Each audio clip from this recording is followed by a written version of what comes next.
This Faith and Finance podcast is underwritten in part by Christian Healthcare Ministries. If you're paying too much for health insurance, you don't have to settle for extreme prices. Christian Healthcare Ministries offers a low-cost alternative built by a community of believers sharing the burden of medical bills. CHM isn't another health insurance company. It's assurance at an affordable price. Whether you're single, growing your family, or retired, there's something for you. Pick between 4 budget-friendly options, with programs starting at just $115 per month. CHM lets you take charge of your healthcare with simple pricing, regardless of medical history or location. Plus, there's no enrollment deadlines or contracts, so you can get started on your schedule. Discover the assurance option at faithfi.com/CHM.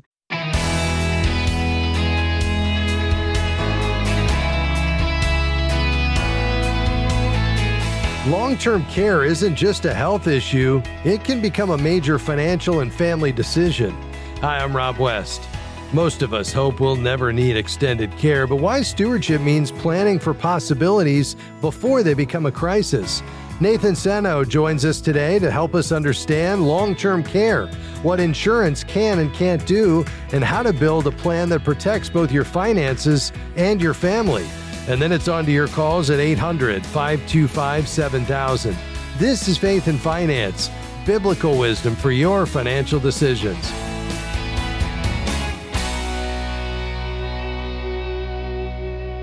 Our guest today is Nathan Sanow, president of MasterCare and LTC Consumer. Nathan has spent more than 2 decades in the insurance industry, helping individuals, families, and financial professionals navigate long-term care planning and find solutions that fit their needs. Nathan, great to have you here today.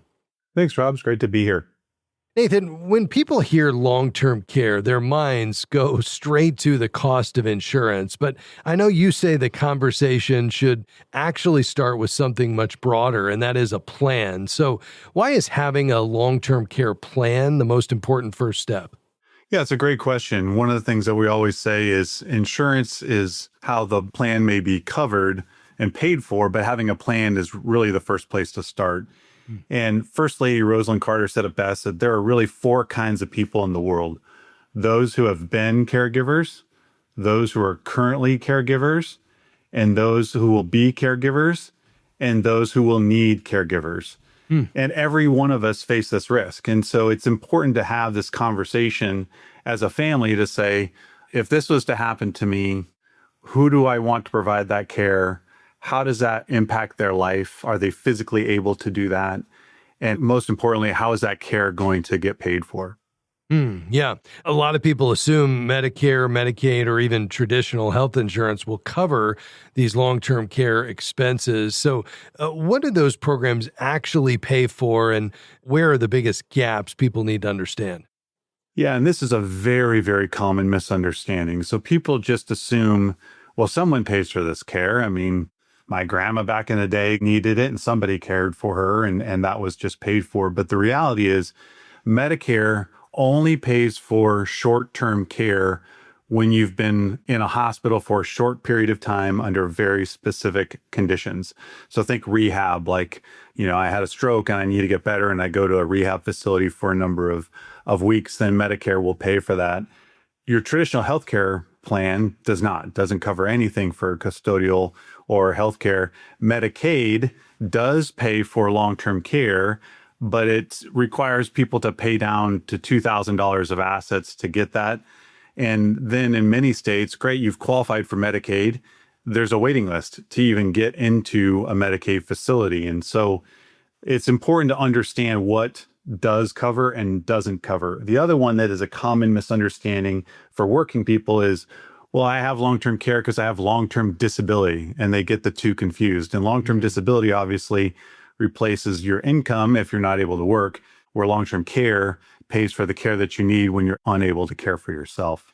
Yeah, that's a really helpful overview. So in light of those gaps then that you just identified, where does long-term care insurance fit into the overall plan? Yeah, long-term care insurance is just like any insurance. It's a leverage tool that says, okay, I've got this unpredictable risk that I'm facing that I don't want to pay for it myself. So I'm going to assign that risk to an insurance company for a predictable premium, so that if the unlikely catastrophic event happens, I've got that coverage that's there. The great thing is the policies are very, very loose, meaning you're in control of where you want to receive care, who provides that care. So if you want to receive care at home, which is where most of us would prefer if we're able to, Sure. the policies pay the same for that kind of care as it would for facility. Most policies, not all, there's some that include a family member to pay for them, but most policies pay for professional home care services. So it has to be somebody that is a professional, a home care agency aide, that licensed professional to come in and doesn't pay for your family member. Although, again, there are some policies that do that. The other thing that's really great about long-term care insurance policies are the family caregiver support services. And this is something many people aren't aware of. When a caregiving event happens, and I've gone through it in my own life, it's a very stressful time. And having those resources available to advise that family is incredibly valuable. Really good. Well, we're going to continue to unpack this, including the underwriting, the cost, and much more with Nathan Sanow from ltcconsumer.com. We'll be right back.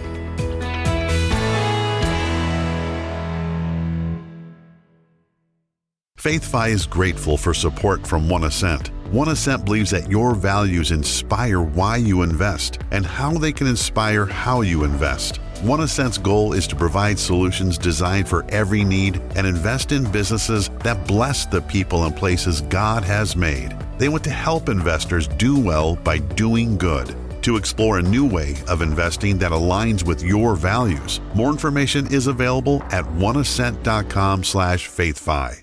Rising health insurance rates are pricing millions out of the market, and Christian Healthcare Ministries is here to help. CHM is affordable assurance, allowing believers to share the burden of medical bills together. You get simple, low-cost pricing, regardless of health history or location. Plus, you can enroll at any time with no contracts. Break free from the huge costs and hidden fees of traditional health insurance. Learn more at faithfi.com/CHM. Thanks for joining us today on Faith and Finance. We're talking long-term care today, planning ahead and where insurance might fit in. My guest today is Nathan Sanow, president of MasterCare and LTC Consumer. He spent more than 2 decades in the insurance industry helping individuals, families, and financial professionals navigate long-term care planning and finding solutions to fit their needs. Nathan, before the break, you gave us a good understanding of where the gaps are in terms of covering long-term care needs in that season of life and where insurance might fit in. Let's talk about the cost, because that's, of course, a major concern for people. So what does long-term care insurance typically cost today, and how can someone structure coverage to fit within their budget? Yeah, it's a great question, a very common question we get. And long-term care insurance is like any insurance. You can buy a Mercedes coverage, you can buy a Corolla coverage, and everything in between. But just to give you raw averages, and to give you perspective, we'll deal with probably 10,000 consumers a given year that are interested in looking at long-term care through our company. And last year, the average hybrid life long-term care combination plan was about $6,000 a year per policy. For traditional long-term care insurance, which is what most people are used to over the years, that average policy is about $3,500. But I looked to the data, our smallest policy we wrote last year was $261 a year. The most expensive being $8,800 a year. So you can kind of see the bookends. And then short-term care, which is long-term care that covers 1 to 2 years of coverage, the average policy is about $2,000 a year. Okay, yeah, that's really helpful. And the data says that, if I'm not mistaken, and you would know better, 70% of Americans 65 and older will probably need some form of long-term care. Is that about right? Yeah, the more recent stat that came out that we referenced was by the Department of Health and Human Services that says 52% of us, so 1 in 2, are going to need professional long-term care services for 90 days or more. So Okay. 1 in 2 of us are going to need that kind of care. And for women, 1 in 5 women are going to need professional long-term care for 5 years or more. So it's a big issue, especially for women. Yeah. And if something is going to erode your assets in this season of life, I mean, this has got to be at the top of the list or close to it, right? Absolutely. I mean, I don't care how well you've planned your retirement, it can leave a hole in a hurry just because the cost is so unpredictable. For example, in my state of Washington, where I live, the average cost of a long-term care facility, if I was going to go into, is about $11,000, $12,000 a month. So that can eat up a serious amount of money in a very, very quickly, especially if you're going to need that kind of care for a long period of time. And most people just haven't planned for it. They just haven't thought of it. Yeah. Is there a rule of thumb to say who can self-insure versus those that just know they would need to depend on government services, and then kind of who's in that sweet spot to need long-term care insurance? Yeah, when you look at, I would say, under a couple $100,000 of assets, you're better off just trying to kind of going your own, and you're looking at Medicaid, for example, most likely. On the upper end of income, what's been very interesting, and really over the last couple years, we're seeing much, much wealthier people with significant assets still buying a long-term care policy because they can self-insure. And I would say that break even might be 4 or 5 million of assets. But what they're looking at is that hedge to say, okay, well, that policy may cost me $200,000-$300,000, but it's going to give me 1.5 million or $1 million plus benefit. That's worth the trade-off for me. So we're seeing a trend where very, very affluent people are still looking at policies just as a risk transfer. Yeah. But everybody else kind of in the middle between 200,000 and 2 million in assets. I mean, this is absolutely something you recommend they look at, right? 100%. I mean, if you needed care that was going to cost $10,000 a month, 12 months, that's $120,000. Where's that money going to come from in your plan? Have you planned for that? And that's one of the things we talk about, the importance of having a long-term care plan, not just long-term care insurance, because maybe you want to self-insure. Okay, great. What asset is tagged that can be liquid so that if you need to pay for your own care, then you've got that asset earmarked, readily available at your disposal should you need it. Yeah.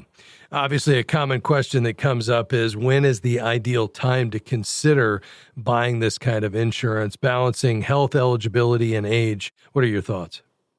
Yeah, so our average buyer is typically a couple age 55, 56, give or take. And what we would tell people is most people in their early 50s, 50 to 65, is really kind of that sweet spot. Although we are seeing younger people in their 40s that we rarely ever saw coming into the buying zone, I think because they're seeing the issue with their parents who might be older. The other thing is when people were in their 70s, we really were, because of health underwriting, limited on what we could offer. Now there's new long-term care annuities that help a lot more people be able to get coverage that previous years they just weren't able to get. Yeah, that makes sense. I know price increases have to be done on the aggregate, but they have been challenging over the years. What do people need to understand about the potential for the premiums to increase over time?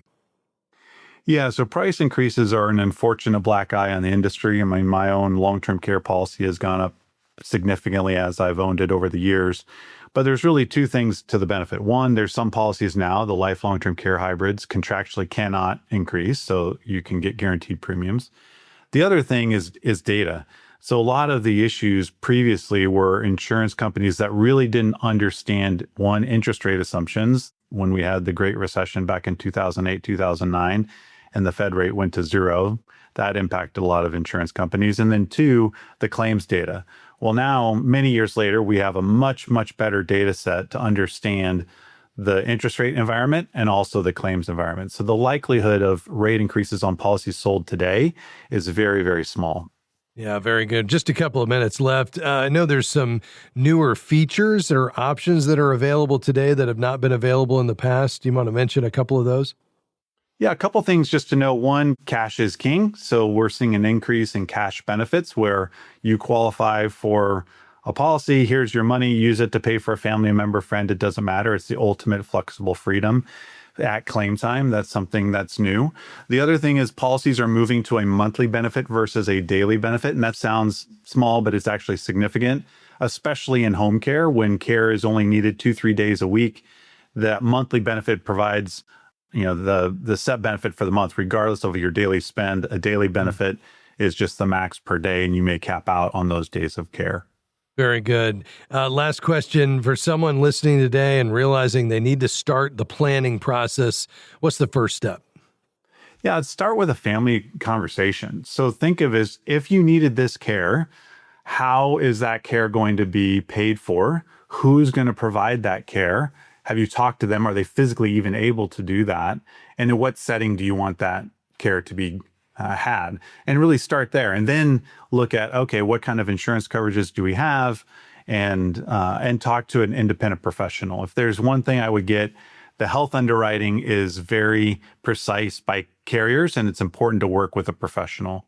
Excellent. I couldn't agree more. Nathan, we're going to have you back real soon, but really appreciate your time today. Great information. Thanks, Rob. It's great to be here. That's Nathan Sanow, president of LTC Consumer and Master Care. To learn more about long-term care planning and explore your options, visit ltcconsumer.com. That's ltcconsumer.com. We'll be back with your questions after this break. So call right now, 800-525-7000. That's 800-525-7000. Or if you'd prefer to email your questions, send it to us at askrob@faithfi.com. Stick around.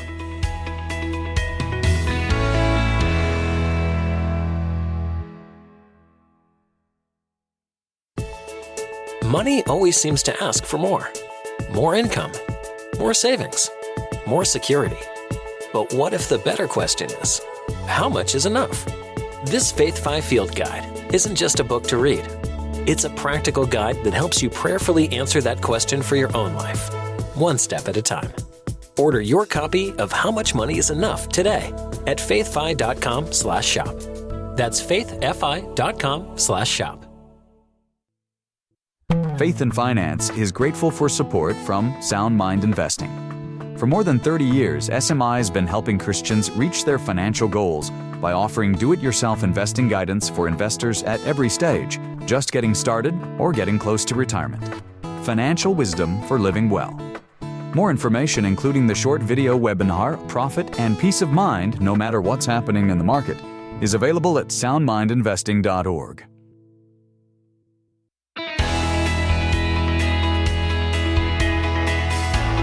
Great to have you with us today on Faith and Finance. We're taking your calls and questions today, 800-525-7000. All right, we're going to head to the phones. Let's head to Illinois. Scott, go ahead. Hi. I'm going to try and speak fast because this is like over 10 years in the making. But we are trying to buy our house that we've been renting, and the landlord is willing to sell to us for a pretty good price. My biggest question was, it was more of a worldly thing, but I had on my heart that I wanted to save 50% of this house to put down. And so we had some medical bills, and we're at about 25% now. And the Spirit is putting on my heart that we should buy now.